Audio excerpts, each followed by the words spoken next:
It was with great excitement that we came upon the Marianas Trench, the deepest part of the ocean, touched by only a handful of people.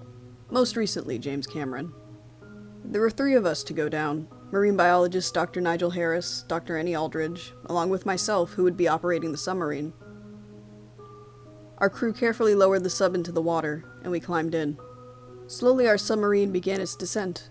I could see the waves rising above the large front window as the lower portions became obscured by a glowing blue, which increased in darkness as we descended further. There were massive schools of fish everywhere. Annie was quickly excited by a brief glimpse of a large humpback whale in the distance, and a number of dolphins that curiously approached, but left once we got too deep. The shades of blue grew darker as we descended into the abyss and the light began to fade. The abundance of wildlife decreased dramatically, until finally we were alone. We descended further into the depths of the ocean, and it was at this point the tension began. There were some understandable concerns regarding the depth we planned to travel at. Our submarine had been designed to withstand an extraordinary amount of pressure, but if anything were to go wrong, it could cost us our lives. Finally, the blue changed into something closer to black. In the lights of our submarine, we were occasionally able to catch a few glimpses of some of the more bizarre creatures that existed down here. Once we saw a sperm whale near the entrance, and once we caught a glimpse of some enormous tentacles, something we believed to be a squid, but against Nigel's advice, I refused to get close to it. Finally, within the faint light of our submarine, we could see rocks, solid ground. We had successfully reached the bottom of this monstrous realm, a world the likes of which a writer like H.P. Lovecraft could only have dreamed. We were overwhelmed by the sheer excitement of traveling further beneath the surface of the earth than anyone before us, and it was only about to get better. There were 3 diving suits, specially designed for the pressure. I helped Danny and Nigel to apply them before they left through the airlock, tied to ropes so as to avoid getting lost in the darkness. I remember hearing them over the radio as they talked of strange things. They reported finding and photographing a few specimens such as anglerfish, monkfish. But then they found it, the ultimate horror I dare not name. "I've sighted a series of large tentacles," Nigel said excitedly over the radio. "It's strange, they don't seem to resemble anything I'd expect to find on a squid." "Careful," I said as he approached. I could faintly see the lights on their suits in the cockpit, though I was unable to see the thing itself. And then suddenly one of them went out, and the radio went dead. I waited in fear before I heard a banging on the airlock door. I depressurized it and opened it. Annie stumbled inside, collapsing into a heap on the floor. I removed her helmet and found her to be crying uncontrollably. "Where's Nigel?" I asked, but she wouldn't answer. Something out there had scared her. Something horrible.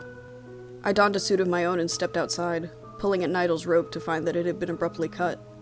I then drove the submarine in the direction I had seen him walking. Into my horror, I found his suit lying on the ground, a small bit of rope tied to him. I then stepped outside to recover the body, and slowly brought it back into the submarine. Just as I stepped into the airlock, I could faintly make out what looked to be a large set of tentacles. Nigel was alive, but just barely. And to be suffering the injuries he did at such a depth, he likely will never be diving again. But even if it hadn't, what had attacked him wouldn't make anyone want to dive at such a depth. It had frightened poor Annie, who still lay crouched in the back corner, unable to stop crying. I took the submarine up with Nigel barely conscious and Annie in her traumatized state. I figured there was no point in staying at this depth any longer. We began to move upward, but then I saw it. My light shined on the very creature that had frightened poor Annie, who could only scream in terror as it came into view of the front porthole. It was an enormous monster, looking like something that would have been conceived by Lovecraft or Stephen King. The tentacles were attached to a large bulk of a body, the backside which, fortunately, we were facing, sporting a large sail-like fin, and 2 large arms held a large carcass, something which it devoured with its sharp teeth. I turned off the lights then and there, hoping it wouldn't see us, as well as to put poor Annie at ease. Finally, the light began to return. The sea changed from black to a dark shade of blue, which grew lighter as we surfaced. We saw large schools of fish once more swimming by the portholes, while dolphins playfully swam around.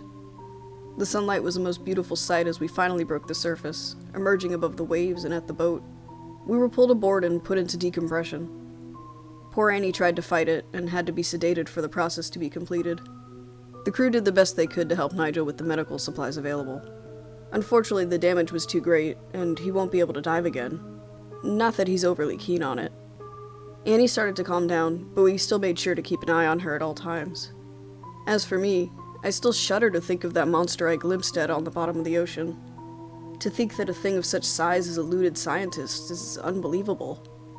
After some intensive therapy, Annie worked up the nerve to tell some of her colleagues, many of whom remained uncertain due to her mental state, leaving me as the only sane witness. Some speculated that maybe it was this creature that was responsible for the bloop back in 1997, but that was recorded on the other side of the world. In order for such a creature to exist, there has to be more than one, and they may be all over the oceans.